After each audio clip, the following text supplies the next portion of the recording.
Jadi kita sangat menginginkan bahwa budayanya Indonesia itu kalau mereka tidak bersepakat dengan segala sesuatu harusnya didiskusikan. Jangan dilaporkan ke polisi. Jangan dijudge atau dilaporkan ke polisi, atau jangan kemudian dia menyimpulkan tapi sesukanya. Kita menganggap bahwa iya memang kita nggak seagama, tapi after all kita adalah manusia. Jadi kita tetap tidak boleh untuk semena-mena. Kalaupun bukan manusia gimana? Sama-sama ciptaan Tuhan, maka terhadap pohon pun kita tidak boleh semena-mena, apalagi sama manusia. Nah, jadi harusnya yang lebih menikmati ini siapa? Sesama muslim dong. Nah, tapi yang ini nggak lulus nih, pelajaran kelas 1 nggak lulus, tapi pelajaran kelas 5 udah dibahas. Atau pelajaran kuliah udah dibahas, ini kan lucu. Ya, intinya adalah jangankan sesama muslim, sesama makhluk Tuhan yang beragama beda pun kita harus kasih sayang kan? Betul, jangankan Karena makhluk kalau hidup. tidak kasih sayang kita menghina ciptaan Tuhan itu. Jangankan makhluk hidup, bahkan makhluk mati pun kita tidak boleh semena-mena.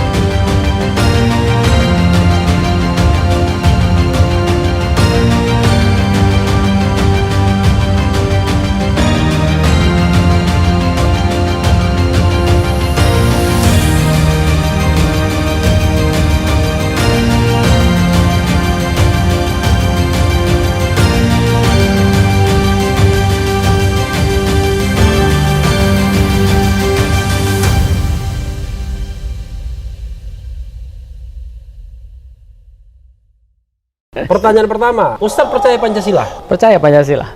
Kenapa? Kaitkan dengan Islam. Ya, karena kalau kita bicara tentang Pancasila, itu kita tidak mungkin berbicara kecuali bahwa Pancasila ini adalah ya memang ada hubungannya dengan Islam. Misalnya contoh ketuhanan yang Maha Esa. Sedangkan kita tidak tahu ada satupun agama yang jelas-jelas mengatakan bahwa Tuhan itu satu kecuali adalah Islam. Nah, dari sila pertama saja ya insya Allah tidak ada pertentangan. Artinya bisa jadi malah diinspirasi oleh Islam. Nah, sila kedua misalnya kemanusiaan yang adil dan beradab. Maka ini pula adalah merupakan sebuah semangat spirit daripada agama Islam, yaitu adalah bahwa kemanusiaan itu adalah bagian yang sangat penting misalnya. Persatuan itu dimention berkali-kali. Jadi sobat era sekalian ini turun hujan ya. Masya Allah. Mudah-mudahan hujannya berhenti, kalaupun tidak nanti kita pindah. Ya. Sebenarnya yang sayang bukan saya sama Ustadz Felixnya, kameranya yang sayang. Makanya dipayungin kameranya ya. Kameranya yang dipayung, manusianya nggak perlu. Nggak perlu, karena barokah ya. Barokah. Nah, yang ketiga adalah persatuan, dan kita sudah tahu bahwa Islam mention berkali-kali tentang masalah persatuan. Yang paling menarik adalah sila keempat.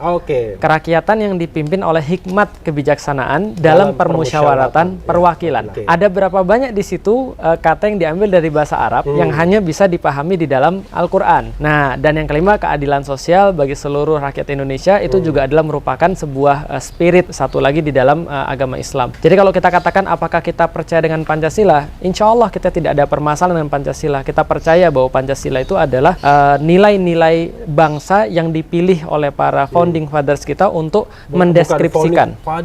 Founding parents. Oh ya, berarti marah perempuan. Iya betul, founding parents lah ya.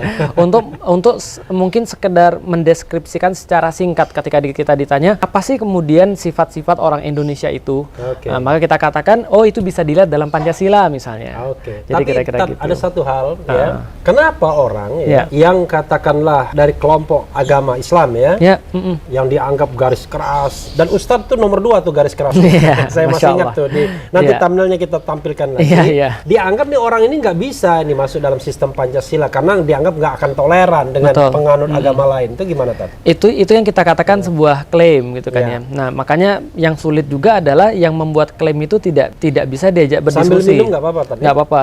Dan kita melihat bahwa orang-orang yang mengklaim itu tidak bisa juga diajak untuk berdiskusi, sehingga yang terjadi adalah sebenarnya proses judging. Maka kita bicara tentang Pancasila itu ya biarlah kemudian kita menyerahkan pada masyarakat atau umat siapa sih yang sebenarnya tidak Pancasilais gitu kan ya. Apakah menuduh itu bagian daripada Pancasilais? Apakah kemudian mencurigai itu termasuk bagian daripada Pancasilais gitu kan ya? Ataukah usaha untuk mereduksi nilai-nilai Pancasila yang 5 menjadi 3 atau 3 menjadi 1 itu adalah Pancasilais ya? Kita kita serahkan pada masyarakat. Nah, ada pertanyaan saya yang agak berat, yang mudah-mudahan ini tidak membawa konsekuensi apa-apa. Karena begini, di negara demokratis ini tidak boleh kita menjudge atau menghakimi pikiran.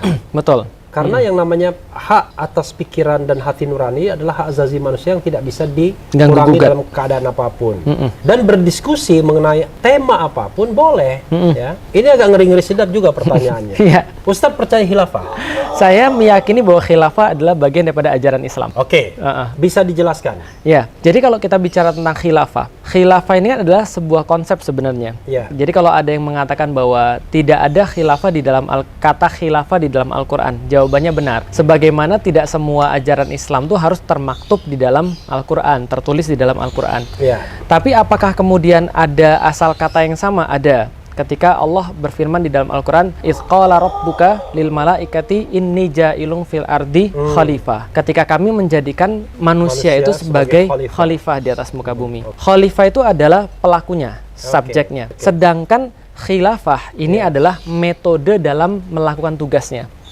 Jadi bisa kita katakan dalam Al-Quran itu bagaimana cara sang khalifah melakukan tugas itu adalah dengan prinsip-prinsip ilahiyah. Prinsip-prinsip ilahiyah inilah yang dinamakan dengan khilafah. Contoh misalnya. Prinsip ilahiyah. Prinsip ilahiyah. Dan itu less border ya, artinya nggak ada batas. Nggak ada batas. Contoh misalnya kalau kita menjadi seorang ayah yang baik, mencari nafkah dengan cara yang baik, memperlakukan anak dengan cara yang baik, mendidik anak dengan cara yang baik, bisa dikatakan kita sudah jadi seorang khalifah yang menerapkan prinsip-prinsip khilafah dalam pendidikan.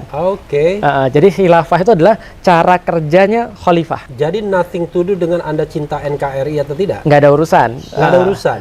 Nah, terus kalau kita bicara tentang sebuah sistem pemerintahan, itu yang sekarang dikenal di antara bahasan para ulama. Makanya para ulama itu ketika membahas tentang khilafah, dia menjadi khusus kepada sebuah sistem pemerintahan yang menerapkan prinsip-prinsip keilahiyahan.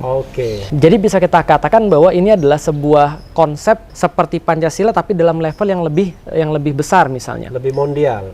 Lebih mondial atau lebih besar penerapannya. Jadi tapi orang kadang-kadang mempertentangkan antara khilafah di satu sisi dengan nasionalisme di sisi yang lain, karena dianggap khilafah itu tidak ada batas teritorial, tidak ada batas teritorialnya. Kalau saya melihat lebih kepada bahwa apakah seorang muslim itu memberikan loyalitasnya kepada Allah ataukah pada selain Allah. Contoh misalnya kayak begini. Kalau kita meyakini bahwa Islam itu pasti benar dan apapun yang diterapkan di dalam Islam itu pasti akan menghasilkan suatu kemaslahatan, maka apapun yang diperintahkan oleh Allah dalam syariat itu, dalam prinsip-prinsip keilahian itu pasti akan memberikan efek positif bagi manusia.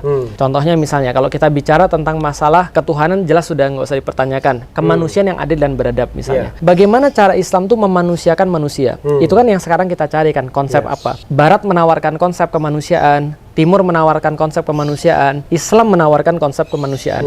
Nah, maka dalam khilafah itu konsep kemanusiaannya itu diatur berdasarkan Al-Quran. Kalau kita percaya bahwa Allah menurunkan Al-Quran pasti baik dalam mengatur manusia, begitunlah khilafah pasti tidak akan bertentangan dengan nilai-nilai yang selama ini baik bagi Indonesia. Artinya itu sebenarnya lebih pada sebuah konsep pengaturan, ya kan? Dan setiap konsep itu pasti akan dijawantakan dalam teritorial tertentu. Betul. Kira-kira begitu. Tetap ada teritorialnya. Jadi bukan berarti kita menghilangkan Indonesia, bukan berarti kita menghilangkan ibaratnya apa ya? Bukan berarti kita bakar rumah atau dalam tanda kutip yang lebih serem lagi mensuryahkan Indonesia dan segala macamnya. Itu kan adalah sebuah tuduhan. Teritorial itu bisa saja sebuah keluarga saja ketika misalnya katakanlah mandatnya hanya mandat sebagai kepala keluarga misalnya. Dan faktanya adalah bahwa dulu wilayah Indonesia, bukan wilayah Indonesia, Yogyakarta, sebelum adanya Indonesia, Mataram itu adalah sangat dekat sekali dengan kekhilafahan Utsmani. Dan itu tidak menjadikan Mataram Islam, Mataram Islam, bukan Mataram kuno ya. Betul. Dan itu tidak menjadikan Mataram menjadi hilang identitasnya. Begitu. Nah, sobat era sekalian, penting juga agar jangan khalifah dan lain sebagainya, ya kan? Tapi boleh juga dibantah, tapi ini kan versinya dari Ustadz Felix, ya mungkin. Benar. Kalaupun ada versi lain kita hargai, tapi betul. Ya, jadi kita sangat menginginkan itu. Mutlak, ya? Betul. Jadi kita sangat menginginkan bahwa budayanya Indonesia itu kalau mereka tidak bersepakat dengan segala sesuatu harusnya didiskusikan. Jangan dilaporkan ke polisi. Jangan dijudge atau dilaporkan ke polisi atau jangan kemudian dia menyimpulkan tapi sesukanya. Contoh kayak gini ya misalnya. Indonesia itu kan sudah cukup banyak mengenal perbedaan dan mengambil pelajaran daripada perbedaan-perbedaan. Contoh misalnya, kita tahu dulu pernah ada pembakaran musolanya Kiai Ahmad Dahlan. Tahun 1912 itu Kiai Ahmad Dahlan itu. Ya, jadi ada pembakaran musolanya kan, karena perbedaan pendapat. Nah, dan akhirnya bagaimana cara kita menyelesaikan? Kita menyelesaikan dengan cara mencari persamaan.